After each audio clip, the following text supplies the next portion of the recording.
tomar ese tiempo de compartir con nosotros. La doctora Virginia Garaycochea Cannon es pediatra del Instituto de Salud del Niño, tiene maestría en cuidados paliativos pediátricos y una maestría en bioética. Ella ha impulsado y ha sido participante activa de este documento que ha salido a partir del Colegio Médico y que es motivo de este tema de hoy, muy importante, orientaciones éticas para la toma de decisiones en el contexto de la pandemia COVID-19. Y nosotros que nos encontramos ante esta emergencia, atendiendo este tipo de pacientes, es importante tomarnos un tiempo para reflexionar acerca de la bioética, acerca de los derechos humanos, que nos van a permitir tomar mejores decisiones. Sin más preámbulo, nuevamente agradecerle a la doctora Virginia Garaycochea este tema nos va a permitir, de verdad, doctora, orientarnos y tomar mejores decisiones. Gracias a ustedes por darme el espacio para poder conversar de este tema que justamente ahora se transforma en muy difícil. Ante todo, permítame hacer una declaración de conflicto de interés. No tengo conflictos de interés con referencia a este tema ni a esta exposición.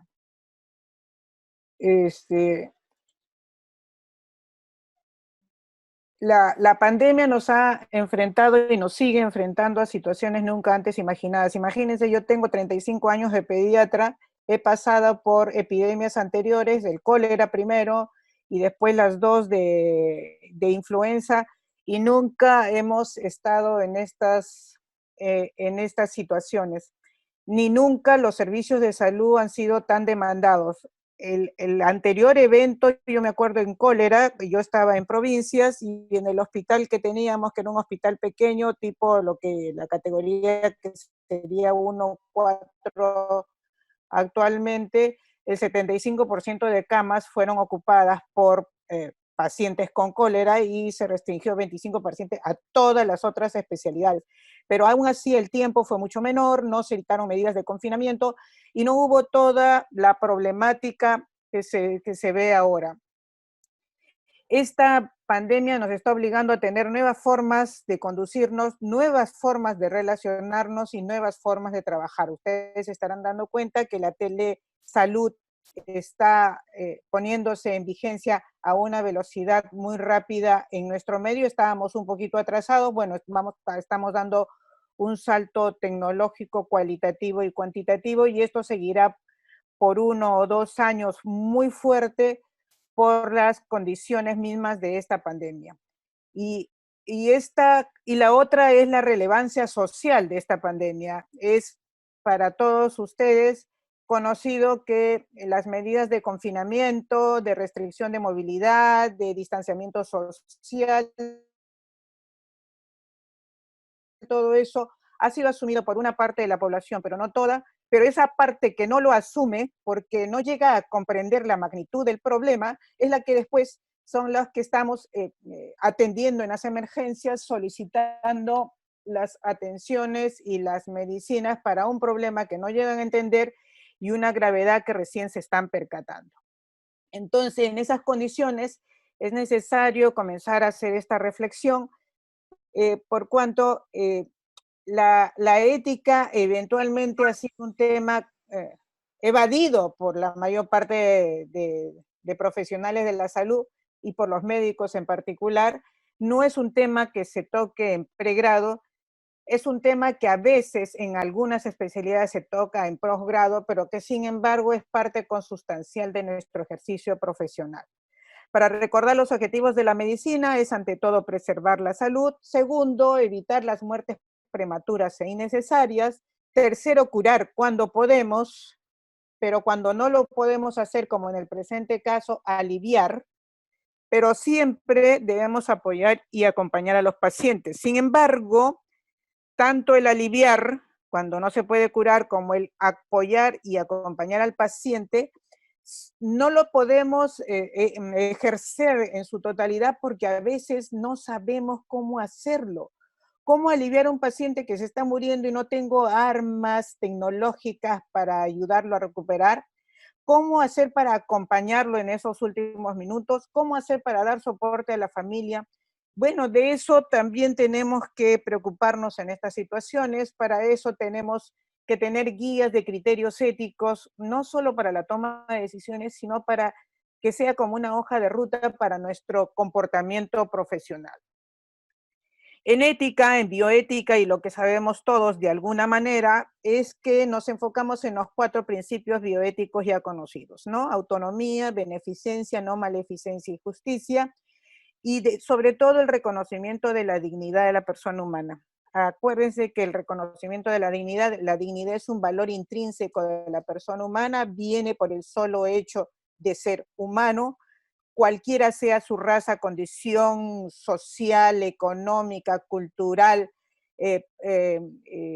la opción sexual que tengan, etcétera, cualquier otro condicionamiento no altera en lo más mínimo la consideración de la dignidad de la persona humana. Hace poco, por ejemplo, se decía de las cárceles y el COVID-19, y muchas personas pensaban en su interior, pero si están en la cárcel es por algo y que la sigan sufriendo en las condiciones, no importa, no, pues en las condiciones puede ser el peor criminal, pero esa persona tiene una dignidad ontológica que la tiene porque es propia de él por ser humano, y por lo tanto tenemos que cuidar ciertos derechos que tenemos que preservar aún en esas condiciones de confinamiento obligatorio por ilegalidad. En estas condiciones de emergencia sanitaria, cuando la disponibilidad de recursos es escasa, ya la teníamos escaso y ahora se ha agudizado aún más, el poder hacer una gestión racional, razonable, justa, viene la bioética a nuestra ayuda. El poder priorizar adecuadamente lo podemos hacer teniendo como una ayuda inseparable la bioética. Si no la tenemos, vamos a afectar derechos de personas, vamos a violentar las estrategias y no vamos a lograr nuestro cometido de cuidar y cuidar a nuestros pacientes. Por lo tanto, la bioética se transforma en sumamente necesaria. ¿Cuál es lo que varía en estos tiempos de crisis? Varía el considerar la ética individual, que justamente considera autonomía, beneficencia, no maleficencia y justicia, a una ética de salud pública donde se establecen prioridades. Una de las cosas que en bioética aprendemos y en cuidados paliativos también es que si no podemos cambiar la muerte, porque de todas maneras en algunas personas va a afectarlas, lo que podemos cambiar es la forma de morir. Y una de las máximas que yo lo tengo presente es: no hagas a otro lo que no quieres que te hagan a ti, por lo tanto no hagas a otro lo que no quieres que te hagan a ti cuando te mueras. Pongámonos en el lado, del otro lado, no del profesional de salud que cree que y está consciente de que está haciendo lo mejor posible, sino cuál es lo que podemos beneficiar a este paciente para en sus últimos momentos. Un pequeño repaso de las clases de muerte que se describen actualmente: la muerte natural, que es la que viene a los ancianos, a los viejitos, a todos aquellos que tienen comorbilidades o enfermedades en estado muy avanzado, es la muerte natural. La muerte accidental, que es la que ocurre cuando te accidentas, un accidente de tránsito, una enfermedad o una muerte violenta, por ejemplo. Y la otra es la muerte intervenida, en la que nos hemos acostumbrado en la segunda mitad del siglo XX y lo que va del XXI, en que en aquellos casos en los cuales el paciente, por las condiciones de gravedad, ingresa a una UCI y se utilizan medidas de soporte extraordinario de vida hasta que el proceso mórbido se es superado.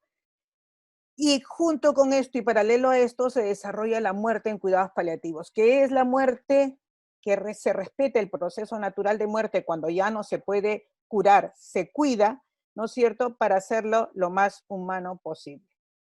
Entonces, aquí les voy a presentar ese documento que el Colegio Médico ha tenido bien asumir y lanzar como propia guardia, esperando ser llamada por cuestiones de ser adulto mayor y una comorbilidad por ahí, pero todos hemos tomado decisiones. Pero ahora los que están enfrentados, como ustedes, cuidados intensivos, a cómo priorizar esas pocas herramientas que tenemos disponibles, la bioética viene en ayuda y estos criterios que les voy a exponer son los que nos ayudan a hacer esta priorización. Ya sabemos que los principios bioéticos de autonomía, beneficencia, no maleficencia y justicia tienen que ser observados. Acuérdense que los más importantes, los imperativos morales que tenemos son el justicia y no maleficencia, o sea, no podemos hacer daño y tenemos que hacer una justa distribución de los recursos y las cargas. Y en el contexto de pandemia se presentan dos criterios adicionales. Uno, maximizar los beneficios. ¿Qué significa maximizar los beneficios? Salvar la mayor cantidad de vidas posibles, pero con calidad. Y ese es un asunto, es el con calidad, nos olvidamos de leer continuamente. A veces los intensivistas, especialmente los más jóvenes, quieren salvar la vida, pero nosotros preguntamos, ¿y cómo va a ser después? Eso no importa, pero está vivo. Es que no solo no importa, y no solo nos importa si está vivo o no. ¿Qué hago salvando a un paciente que va a estar postrado e inconsciente durante el resto de su vida? Es una carga social que le imponemos tanto a la sociedad como a la familia. Entonces también tenemos que pensar en esas situaciones con mucha más intensidad en estos momentos. Y la otra cuestión que tenemos que tener presente en esta pandemia, porque nos estamos olvidando incluso a nivel de autoridades, es tratar con igualdad al paciente COVID y no COVID. Esto quiere decir que el COVID es importante, que el COVID está enfocando nuestros esfuerzos, pero también tenemos pacientes no COVID que pueden estar muriendo porque no se le está prestando atención. Tenemos infartados, tenemos gente que tiene condiciones quirúrgicas que no están atendidas, ¿no es cierto? Y entonces, esta es una de las cuestiones de las que no podemos delegar, no podemos olvidar. Hay una cuestión, una premisa que en los emergenciólogos, especialmente los intensivistas también no es éticamente correcto el primero que llega es el primero en ser atendido. En las emergencias lo que se atiende primero es por criterios de gravedad, pero actualmente llegan muchos pacientes graves al mismo tiempo, por lo tanto tenemos que priorizar dentro de esos pacientes graves qué otros factores tengo que considerar. Por ejemplo, la funcionalidad. Por ejemplo, la calidad de vida que viene teniendo y la calidad de vida futura que puede tener. Por ejemplo, las comorbilidades que tiene el grado de presencia de estas comorbilidades. La edad de la persona, si bien no es un asunto de que discriminemos, mayores de 80 años no vamos a hacer nada, menores de 80 vamos a hacer todo, la edad no es un factor determinante. Sabemos que hay muchas personas actualmente con 80 años, a veces 80, 85, 90, que son perfectamente funcionales y útiles y productivos. Y que también hay, en el otro lado, personas menores de 60 años cuyas comorbilidades hacen que sea una persona cuya capacidad de recuperación va a estar muy venida a menos. Entonces, otra de las cuestiones que tenemos que considerar es que si es personal de salud. Acuérdense, hay un ejemplo que generalmente se da cuando ustedes se programa cómo atender una catástrofe tipo terremoto, por ejemplo. Cuando se hace esto, lo que sabemos bien es que nosotros podemos a buen recaudo a nuestros pacientes rápidamente y después nosotros nos ponemos a buen recaudo porque nosotros somos los que tenemos que mantenernos con vida para poder atender a las personas que vengan después de la catástrofe. Es igualito lo que está pasando ahora. Si yo tengo que priorizar algún tipo de pacientes, entre otras cosas, es al personal de salud. Por lo tanto, no puedo explicarme por qué a veces tenemos que estar haciendo 1000 gestiones para que un médico o una enfermera sean admitidos a una UCI, porque no hay ninguna clase de priorización. Acuérdense que este personal de salud, cuando se recupere, va a seguir siendo útil a la sociedad en esta pandemia también. Y si no se recupera y fallece, es un médico o una enfermera, un personal de salud menos que tenemos en el equipo para atender a los pacientes. Esta es la razón, esto se llama el valor social de la persona. El personal de salud en situaciones de pandemia y de catástrofe tienen un valor social muy alto a considerar.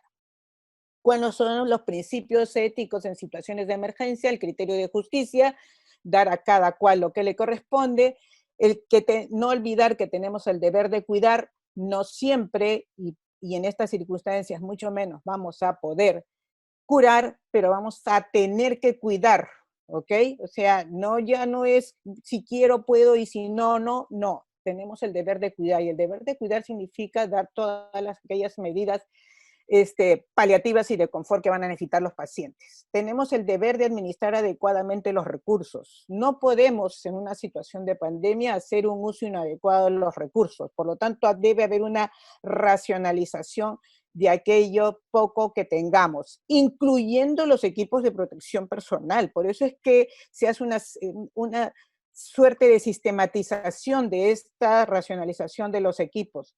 Por darles un ejemplo, un vigilante no tiene por qué tener una N95 porque sus riesgos de tener partículas aerolizadas que le vayan a contagiar son mínimos, porque esa N95 tiene que ser básica en el EPP, en los equipos de protección personal, para los sociólogos, por ejemplo. Entonces, esto es una administración adecuada de los recursos. La otra es la transparencia en las atenciones y en los procesos de atención. Aquí tenemos que ser transparentes. La sociedad tiene que conocer cómo se están priorizando los ingresos a UCI. No podemos estar diciendo, o no diciendo más bien, no está claro cuáles son los criterios de ingreso a UCI. El otro día escuchaba por la radio que una señora pedía, por favor, que su madre ingrese a UCI. ¿Qué tenía la madre? Aparte de tener más de 80 años, tenía insuficiencia renal, y ella misma lo decía, y ella estaba pidiendo una UCI. Oiga, es que no lo tienen claro, es que después vienen las demandas legales por eso es que tenemos que ser transparentes en las atenciones y el proceso de atención, y plantarnos delante de la familia y el paciente que por estas razones esta persona no es tributaria de ingresar a una UCI. Lo otro es la consistencia. ¿Qué significa? Las mismas reglas que se aplican para los pacientes COVID se van a aplicar para los pacientes no COVID, ¿ok? Entonces, eso es lo que tenemos que ser consistentes. La otra es la proporcionalidad de las decisiones, la proporcionalidad de los tratamientos que vamos a administrar, ¿ok?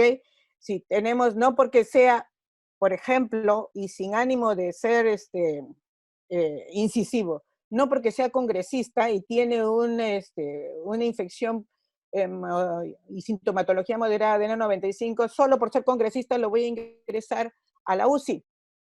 No es proporcional a lo que necesita. Por lo tanto, en situaciones de emergencia, la ética nos dice no lo ingreso si no lo necesita, ¿ok?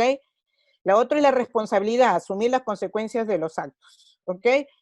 Por lo tanto, para ser transparentes, para ser consistentes, para ser proporcionales y para ser responsables, tenemos que tener normas claras emanadas de la autoridad sanitaria superior. Aquí esta norma es emanada de nuestra autoridad ética, que es el Colegio Médico del Perú, ¿no es cierto?, para hacernos responsables de estas cosas. Y lo otro es que todo tiene que estar en la historia clínica. Es hora, señores, de que escribamos las cuestiones completas en la historia clínica. Y lo otro es la responsabilidad. Responsabilidad significa dar cuenta en cualquier momento de sus actos y reafirmarse en las decisiones que se tomó. Acuérdense que no vamos a abandonar a los pacientes, sea en UCI, en salas de hospitalización, sea en emergencias, ¿no? No vamos a abandonar a los pacientes. Si no podemos curarlo, si no tiene criterios para ingresar a UCI, lo mínimo que tenemos que hacer es darle los cuidados paliativos que merece. El respeto por la persona, valorar siempre la dignidad de la persona y los derechos humanos y pelear por eso. No es posible que nuestros pacientes estén esperando tirados en el suelo. Algo tenemos que hacer. De repente tenemos camas desocupadas, movilicémoslas, pues, movilicémoslos para que ellos estén más confortables y respeto a lo que requieren. El ejercicio de autonomía por parte de los pacientes hay las voluntades anticipadas. A veces pasamos rápidamente a intubarlo y ni siquiera le hemos preguntado a la persona si quiere someterse a esos tratamientos extraordinarios. Y hay personas que les van a responder que no quieren someterse a los procesos extraordinarios, a la medicina de soporte extraordinario. Por lo tanto, hay que siempre preguntarle. Muchos de los pacientes COVID llegan conscientes y están conscientes hasta el final. Pregúntenles, explíquenle y que ellos tomen también la decisión. El criterio que ya hemos hablado de reciprocidad, la priorización del personal de salud, de proporcionarle los CPPs necesarios, de realizarle las pruebas diagnósticas necesarias y de someterlos a los tratamientos que corresponden. el principio de confidencialidad, no podemos estar divulgando pues los datos de los pacientes en las redes sociales, el principio del cuidado integral de las personas no solo son cuerpos, no solo son pulmones, no solo son organismos que están siendo tocados por el virus COVID, sino también tienen consecuencias o tienen dimensiones psicológicas, espirituales y sociales. Si se está muriendo esta persona, si se muere de miedo, si tiene una angustia que no lo soporta, bueno, un momentito de explicarle qué está pasando, quiénes son ustedes. Acuérdense que las personas no están viendo con quién están hablando. Si pueden colocarse el nombre en el mandilón, algunas UCIs en España, por ejemplo, han hecho otras estrategias de colocarse la foto adelante para que esa persona reconozca a un ser humano y no crea que está en un viaje espacial, ¿no es cierto?, a un ser humano que le está tratando de explicar y de aliviar. No nos tomará muchos más minutos de los que tomamos normalmente. Y explorar de alguna manera, si no lo podemos hacer los médicos, pueden hacerlo de repente las enfermeras o algún otro personal que pueda ingresar a la UCI, las necesidades espirituales, ¿no es cierto? De repente rezar, si es orar, más que rezar, orar con él un par de minutos, sea lo que le dé tranquilidad a su espíritu. Y lo otro, las cuestiones sociales. Muchas veces la familia está afuera, no sabe nada, nadie le dice nada y es una angustia increíble. Y siempre el principio de beneficencia, ver lo que más le conviene a esa persona desde su propia visión, desde su propia cosmovisión de vida. ¿Cuáles son los deberes de la autoridad sanitaria? Bueno, han tenido que ser planificar adecuadamente, ¿no es cierto?, todas aquellas indicaciones para el correcto triaje, las herramientas y procesos de atención a los pacientes, los diferentes planes de contingencia, el plan A hasta acá, el plan B hasta acá, el plan C hasta acá. Desgraciadamente notamos un poco de improvisación porque no nos adelantamos un poco a los hechos. El segundo deber de la autoridad es proteger al personal de salud y los grupos vulnerables en este segundo término es para que no sean estigmatizados. Y tercero es el guiar, ¿no es cierto?, en los diferentes niveles de contingencia. Acuérdense, el primero en llegar no debe ser el primero en ser atendido necesariamente, porque puede ser que lleguen pacientes menos graves porque viven cerca, llegan más rápido, y aquellos más graves que viven lejos o que han tenido muchas imposibilidades de movilizarse, lleguen después y perdieron la oportunidad si seguimos con esta forma. Entonces, lo otro es guiar, hacer los flujogramas de atención, definir los criterios de priorización, hacer una adecuada distribución de los recursos, notificación de los casos, la capacitación de todo el personal de salud, dar facilidades en situaciones especiales, implementar protocolos de adecuación del esfuerzo terapéutico y voluntades anticipadas. Hasta ahora no veo en ni siquiera hospitales nacionales ni institutos que se haya implementado esto. ¿A qué nos referimos a adecuación del esfuerzo terapéuticos? Es decirle a los pacientes y las familias que en las condiciones tal y cual no califica para cuidados intensivos, pero vamos a hacer esto y estas medidas. Igualmente voluntades anticipadas, qué es lo que prefiere, y de acuerdo a eso respetar eso. No se debe forzar a los pacientes a recibir tratamientos que no desean. El acceso a cuidados paliativos, si bien existen muy pocas unidades de cuidados paliativos, los equipos de cuidados paliativos en general han sido medios desmembrados porque se ha priorizado de otra manera y se ha deshumanizado un poco la atención. Volver a juntar los equipos de cuidados paliativos porque pueden ser de mucha ayuda en estos momentos. La planificación adecuada de turnos, no es posible aún durante pandemia turnos de 24 horas porque las posibilidades de errores diagnósticos y terapéuticos son mayores, por lo tanto los turnos adecuados de trabajo. Y lo otro, dar soporte emocional a los trabajadores, otro asunto que está muy, muy descuidado en nuestro medio. No hay soporte psicológico a los proveedores de las atenciones de salud y muchos están quemándose en el intento de hacer lo mejor posible. Donde haya comités de ética asistenciales, deben estar actuando, o comités de triaje, o en su defecto Lancet lanzó la semana antepasada que los equipos de cuidados paliativos pudieran ayudar también en la toma de decisiones porque se tiene una visión sobre la cercanía de la muerte. ¿Cuáles son las priorizaciones de los pacientes en UCI? Hay un nivel de escalamiento operacional. Desde el nivel más bajo, que es lo que hemos estado más o menos acostumbrados a hacer, que hay tratamientos disponibles y las decisiones son basadas en los deseos de los pacientes y en el mejor interés de ellos. Cuando hemos ido subiendo en la curva de demanda, cuando había ya limitaciones en los tratamientos, no se habían implementado todas las UCIs completamente, había déficits de EPPs y etcétera, las decisiones contemplaban la necesidad de priorizar, o sea, ya debimos priorizar ahí. Y por último, las demandas, en el plano en que nos encontramos ahora, que las demandas exceden la oferta, por lo tanto aquí la priorización es básica y esencial. Los tratamientos serán solo para aquellos pacientes con capacidad de beneficiarse rápido.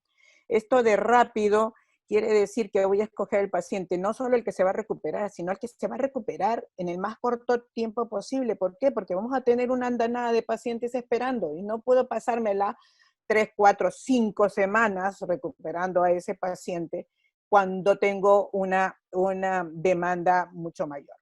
Y este cuadro es el esquema de disensión de ingresos a UCI en situaciones de crisis que ha sido promovido, aceptado y bastante difundido en los medios que tratan de sobre orientaciones éticas en el mundo.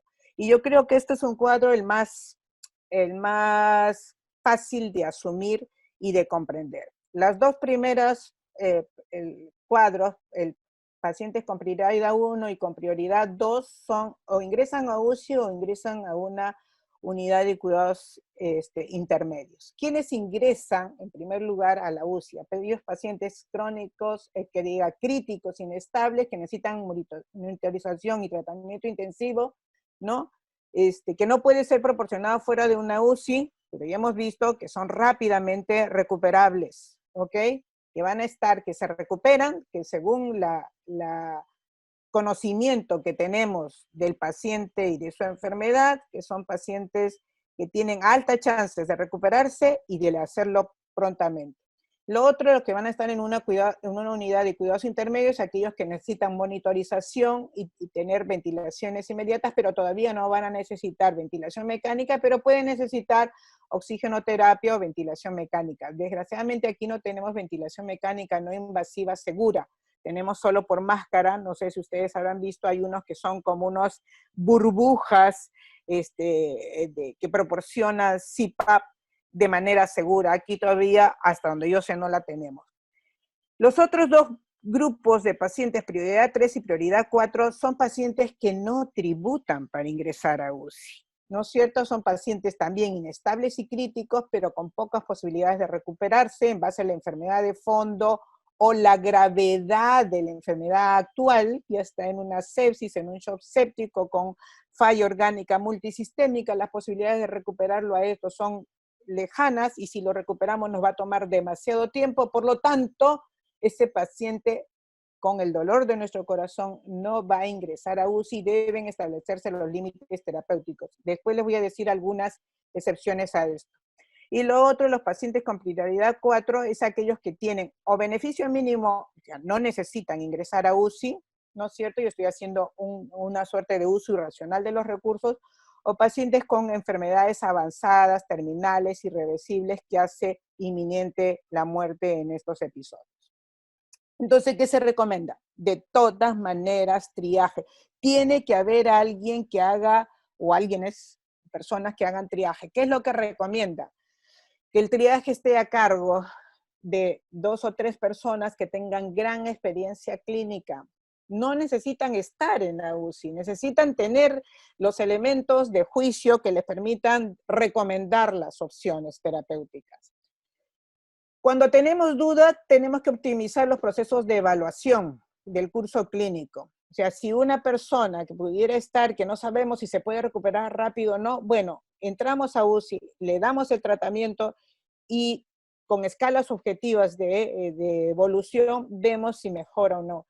Si no mejora en 48, 72 horas, es que esto no está funcionando y de repente vamos a tener que dar opción a otras personas con mayor capacidad de recuperación.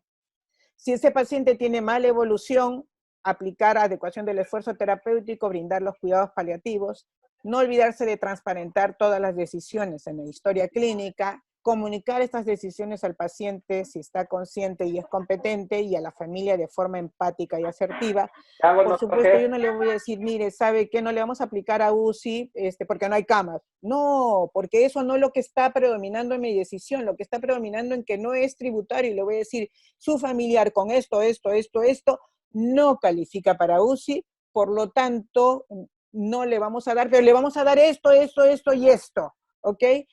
Eso es lo que tienen que comunicarlo. En casos especiales, yo soy pediatra y por lo tanto los niños son mi objeto de estudio y de acompañamiento. En casos especiales, niños en salas de hospitalización, por más que estén con COVID, deben tener un acompañante. En la medida de lo posible, la mayor parte de veces es la madre, y para ello hay que proporcionarle el equipo necesario. ¿Qué hacer ante dos pacientes con similares situaciones? Considerar la que puede tener mejor calidad de vida posible. También hay otros que aconsejan el valor social de la persona. Por ejemplo, si tengo dos señoras por más o menos la misma edad, sin comorbilidades, las dos con más o menos igual gravedad de atención, pero una es soltera y la otra es madre de dos hijos pequeños, ¿a cuál escojo? La que tiene valor social mayor. En este caso, la madre de dos hijos pequeños, tengo que darle la mejor opción antes que a la persona soltera. Poner límite de tiempo en la respuesta terapéutica a la respuesta clínica. O sea, yo no puedo estar esperando 4, 5, 6 días, una semana, a ver si responde en estos tiempos. No, no respondió en el tiempo que yo tengo establecido. Pasa adecuación del esfuerzo terapéutico. Pasa adecuación del esfuerzo terapéutico. Los nuevos tratamientos o los tratamientos no comprobados solo deben ser administrados, uno, con conocimiento del paciente y de preferencia como parte de un ensayo clínico aprobado, porque es lo único que garantiza el respeto de sus derechos también, ¿ok? Los pacientes de los grupos 3 y 4 deben recibir cuidados paliativos. También escuché por ahí una versión de una señora, decía, a mi mamá ya la han desahuciado, entre comillas, ya no se usa esa palabra, pero decía, a mi mamá la han desahuciado, entre comillas, y la han abandonado. Ni las enfermeras vienen a tomarle las funciones vitales. Es que no va a recibir, que no requiere cuidados intensivos, tiene que recibir otro tipo de cuidados que son los paliativos. Quiere decir que la voy bien, que le voy a calmar el dolor, que le voy a calmar la ansiedad, que voy a tratar esa disnea. O sea, no abandono al paciente, debo administrarle cuidados paliativos. Si no sé cómo hacer cuidados paliativos, llamo al equipo de cuidados paliativos, llamo a un experto en cuidados paliativos para ver qué me sugiere, pero algo tengo que hacer. Propiciar la intervención de los comités de ética asistencial o ética clínica, o comités de triaje o equipos de cuidados paliativos, como se llame, como le digan, pero que nos ayude a solucionar en caso de conflicto. Eso puede ser en persona, ya sea presencial o a través de telemedicina. No hay problema, la cosa es que grabemos esa información y la consignemos en la historia clínica. No olvidarse del apoyo a la familia, hay que darle información, pero de manera entendible. Hay que, si se acerca el momento de la muerte, porque no pudimos hacer otra cosa, el contacto final y el soporte en el duelo. Existen equipos de psicología y de servicio social que no están trabajando al 100%, de repente es hora de activarlos y empezar a trabajar, y de que ellos nos ayuden a dar el soporte a la familia y a prevención de duelos patológicos. Y la otra es prevenir el estrés laboral, porque si no contamos con soporte, queridos amigos, nos vamos a quemar muy rápidamente. Hay que tener en cuenta que estos cambios son muy dinámicos. Tenemos disponibilidad de tratamientos y equipos biomédicos en un momento, y esto puede cambiar con el tiempo. Por lo tanto, hay que seguir priorizando siempre en base a los mismos principios éticos que ya hemos delimitado.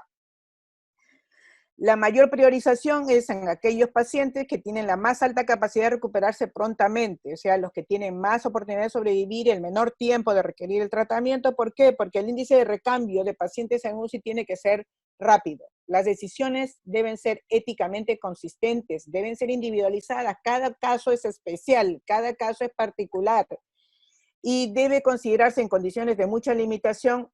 Si comenzamos un tratamiento, si lo probamos por 48, 72 horas, y lo otro es si descontinuamos el tratamiento, si hacemos el destete y que ese paciente siga el proceso natural de su enfermedad. Y sobre todo, y en ética y en cuidados paliativos lo acentuamos muchos, es no perder la humanización. Ustedes habrán visto esta foto, no sé si la han visto, y si no la han visto, se les explico. Esta es una asistenta social en una UCI, en un paciente que se está muriendo, y utiliza la tablet que no sale de la unidad para que no esté contaminada, y hace el contacto con la familia para la despedida. La muerte en COVID es una muerte muy cruel. Primero porque lo aislamos del paciente, no ve caras, ve lo que vemos ahí, rostros muy fraccionados y cubiertos por equipos.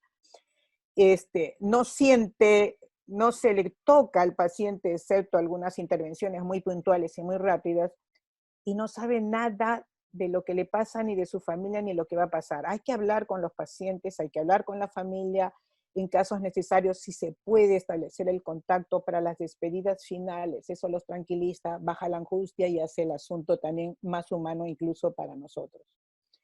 ¿Qué nos sigue por delante? Olvídense que vamos a descansar luego de que pase esta curva. Después de esta curva de atención, que es la que estamos teniendo, que todavía estamos acá en la subidita, todavía no hemos llegado a esto, vamos a tener todos los procesos de recuperación post-UCI y vamos a tener todo el impacto en aquellos enfermos crónicos que los hemos estado descuidando durante todo este tiempo. Y durante todo esto lo que va a aumentar es el síndrome de estrés laboral, porque además de estar quemados por las múltiples situaciones que hemos tenido que contemplar, si no hemos tenido soporte aún más, por las crisis económicas y las desigualdades que van a ir viendo. Vienen tiempos muy difíciles, queridos amigos. Esta es la bibliografía que pongo a disposición de ustedes, se las puedo enviar al grupo para que lo tengan en su haber. Y recordar lo que nos decía el Quijote, que no hay mal que dure 100 años ni cuerpo que lo resista. Decía, sábete Sancho, que no es un hombre más que otro, sino hace más que otro. Todas estas borrascas que nos suceden son señales de que presto ha de serenar el tiempo y han de sucedernos bien las cosas, porque no es posible que el mal ni el bien sean durables. Y de aquí se sigue que, habiendo durado mucho el bien ya está cerca. No perdamos las esperanzas, recarguémonos, démonos apoyos entre los equipos, y aquí estoy para responder